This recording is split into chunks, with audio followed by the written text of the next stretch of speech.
नमस्कार दोस्तों, मेरा नाम है अविनाश और मैं आप सभी का एक बार फिर से वेलकम करता हूं आपके अपने YouTube channel loco pilot Avinash पर। लोको पायलट में आंखों का मेडिकल किस प्रकार लिया जाता है? तो आंखों के मेडिकल में बहुत सारे अलग अलग टेस्ट किए जाते हैं, जैसे कि vision test, fog test, fundus test, colour blindness test, field observation test, slit lamp test, C cutting test.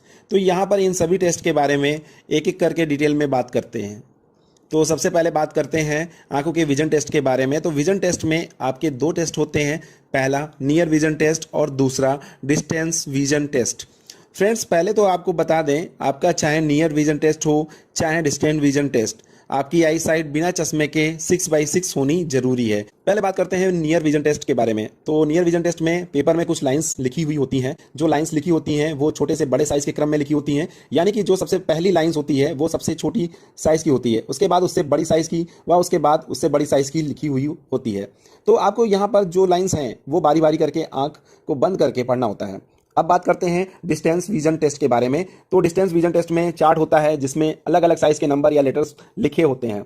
जैसे कि स्क्रीन पर आप एक इमेज देख पा रहे हैं और ये लेटर्स या नंबर्स आपको बिना चश्मे के 6 मीटर या फिर 20 फीट की दूरी के से बारी बारी करके एक आंख को बंद करके पढ़ने होते हैं, यानी कि डिस्टेंस विजन टेस्ट में आपकी आई साइट बिना चश्मे के 6x6 होनी जरूरी है। इसके अलावा विजन टेस्ट में आपका सी कटिंग टेस्ट भी होता है और इस टेस्ट में भी आपकी आई साइट 6x6 होनी जरूरी है। इस टेस्ट में भी आपको 6 मीटर या 20 फीट की दूरी पर बैठा दिया जाता है। तो यहाँ पर आपको स्क्रीन पर एक इमेज देख पा रहे हैं, जैसा कि आपको पता होगा कि सी का मुंह एक साइड खुला रहता है। तो यहाँ पर जो मेडिकल ऑफिसर होता है वो बारी बारी करके जो सी का मुंह जिस साइड खुला रहता है उसको चेंज करते रहते हैं। कभी सी का मुंह लेफ्ट साइड, कभी राइट साइड या ऊपर या नीचे साइड कर देते हैं। तो आपको इस सिचुएशन में आपको एक आंख बंद करके बताना होता है कि सी का मुंह कौन सी साइड में खुला है, राइट या लेफ्ट या फिर ऊपर या नीचे। तो ये आपका हो गया सी कटिंग टेस्ट। अब हम बात करेंगे फॉग टेस्ट के बारे में। तो जैसा कि स्क्रीन पर आप एक इमेज देख पा रहे हैं, तो आपको भी इस तरह का फॉगी चश्मा पहनाया जाता है और ये चश्मा पहनने के बाद आपको फॉगी यानी धुंधला दिखाई देता है। तो फिर इसके बाद दूर से कुछ लाइट्स दिखाई जाती हैं और ये जो लाइट्स होती हैं वो ग्रीन यानी हरी, येलो यानी कि पीले और रेड यानी कि लाल रंग की हो सकती हैं। तो फॉग टेस्ट में आपको ये फॉगी चश्मा पहनाकर लाइट्स को पहचानना होता है कि कौन सी कलर की लाइट्स जल रही है। इसके अलावा दोस्तों आपको बता दें कि यह टेस्ट कभी कभी एक आंख बंद करके भी कराया जाता है। तो ये हो गया आपका फॉगी टेस्ट अर्थात फॉग टेस्ट। अब हम बात करेंगे आई टेस्ट में किया जाने वाला फंडस टेस्ट के बारे में। तो फंडस टेस्ट में आपको आपकी आंखों में एक लिक्विड डाला जाता है जिससे आपकी आंखें ड्राई हो जाती हैं। तो फिर एक मशीन द्वारा ये चेक किया जाता है कि आपकी आंखों में कोई चोट तो नहीं लगी है या फिर आपकी आंखों की रेटिना यानी कि पर्दे में दूसरी प्रॉब्लम तो नहीं है।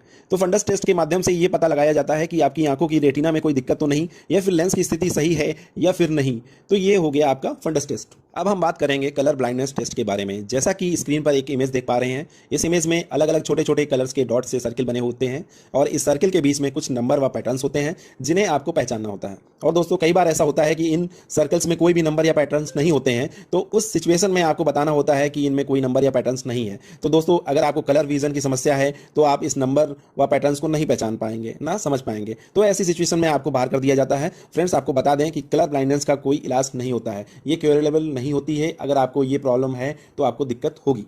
अब बात करते हैं फील्ड ऑब्जर्वेशन टेस्ट के बारे में। इस टेस्ट में आपको अपनी नज़र को बिल्कुल सामने रखना होता है।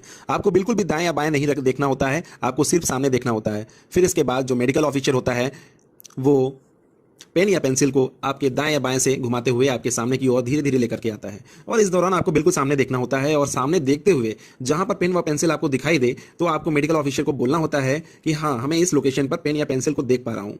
तो इससे ये पता लग पाता है कि बिल्कुल सामने देखते हुए आपकी आंखें दाएं या बाएं कितना एरिया या फील्ड को कवर कर पाती हैं। इस टेस्ट को फील्ड ऑब्जर्वेशन टेस्ट कहा जाता है। अब हम बात करेंगे स्लिट लैम्प टेस्ट के बारे में। तो सबसे पहले बात करेंगे कि स्लिट लैम्प टेस्ट होता क्या है। स्लिट लैम्प एक माइक्रोस्कोप मशीन है, जैसा कि स्क्रीन पर आप एक इमेज देख पा रहे हैं। इस मशीन का उपयोग आंखों से संबंधित बीमारियों का पता लगाने एवं साथ ही आंख के उन हिस्सों की जांच के लिए किया जाता है जिन्हें सामान्य तकनीक से नहीं देखा जा सकता। आइए बात करते हैं स्लिट लैम्प टेस्ट कैसे किया जाता है। तो इसमें सबसे पहले आपको कुर्सी पर बैठा दिया जाता है और फिर एक इंस्ट्रूमेंट पर आपको अपनी ठुड्डी रखनी होती है और फिर आपको अपने सिर को स्थिर रखना होता है। फिर उसके बाद माइक्रोस्कोप मशीन तेज रोशनी का उपयोग करती है जिससे आपकी आंखों के अंदर मौजूद सभी संरचनाओं को आसानी से देखा जा सकता है, जिससे ये पता लगता है कि आंखों में किसी भी तरह की सूजन या चोट तो नहीं है। तो फ्रेंड्स, ये हो गया आपका लोको पायलट के मेडिकल में होने वाले आंखों के टेस्ट।